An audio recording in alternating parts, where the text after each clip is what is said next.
second round of meetups we are organizing. And the first one was about Bitcoin from 2008 and Ethereum, how it came to existence. And I want to give you a short wrap up before we start and continue to go deeper into smart contracts and about some details about Ethereum and how we can use that. So we were speaking about Bitcoin. Bitcoin is the first global decentralized banking system. It is a banking system without a bank and without an owner. And this is a system which provides banking for over 2 million people which didn't have any opportunity to participate on a global banking system before. Because they have a smartphone and they have an opportunity to participate with their wallets. But to look a little bit at the history, and I think this is no coincidence. In 2008, the white paper was published from Satoshi Nakamoto where nobody knows who he actually is. In the same time where the massive banking crisis happened. And I think this is also no coincidence when you look at the first Genesis block. So when the machine was started, the Bitcoin machine, when the network was started, in the first block there were some lines, some words. It was the headline of the Times from the 3rd January 2009 and it said Chancellor of brink of second bailout. In German, der Kanzler macht gerade das zweite Rettungspaket für die Banken fertig. So just think about that, settle in a little bit. I think it is a critique on the existing banking system from Satoshi Nakamoto, proposing a system where this financial crisis we had, and we have, is not possible. But let us go. This system provides many benefits and it is exemplary for all the other cryptocurrencies we see today. Not for all of them. We need to be careful here because it is about political decentralization. And also Bitcoin is not perfect in this regards, but I think they started something which is now unstoppable.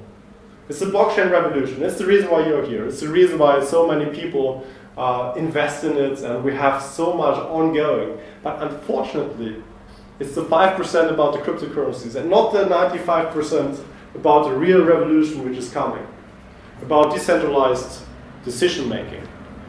So if you take Bitcoin, it is really easy. There is no paperwork. You just go in, you can install your wallet, you can participate. There's nobody who can freeze your funds. There is nobody who can tax you directly, so they need to tax you on the border. There is a limit of 21 million bitcoins. So this means it's a deflationary money, like deflationary currency system, which means that your money will probably get worth more than less. So you will definitely have no artificial inflation.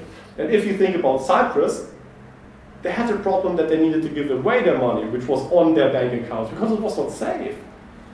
And we have today the same situation. If you look at your bank contracts, they tell you that you have a security up to 100,000 euros. Everything after that is not secured. So that's about cryptocurrencies for the day. And now let's speak about something else. Ethereum. Ethereum was the next big revolution proposed by Vitalik Buterin. He was 19 years old, a Russian guy, who gathered a team and presented at a conference in Miami in 2014, Ethereum.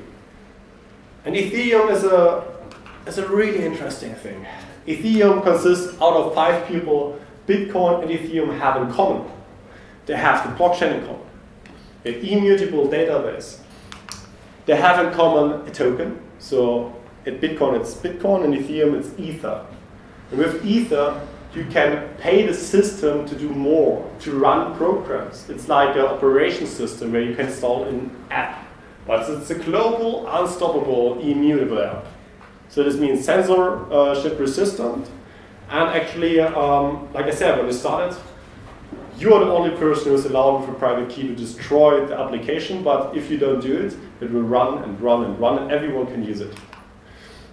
So they have a consensus system as well. With Ethereum 2.0, they move away from the proof of work. The proof of work itself is a system which takes a lot of energy. and this was in a discussion, it provides a lot of security. And I think it's hard to say if this is justified or not justified. I say it's a revolution.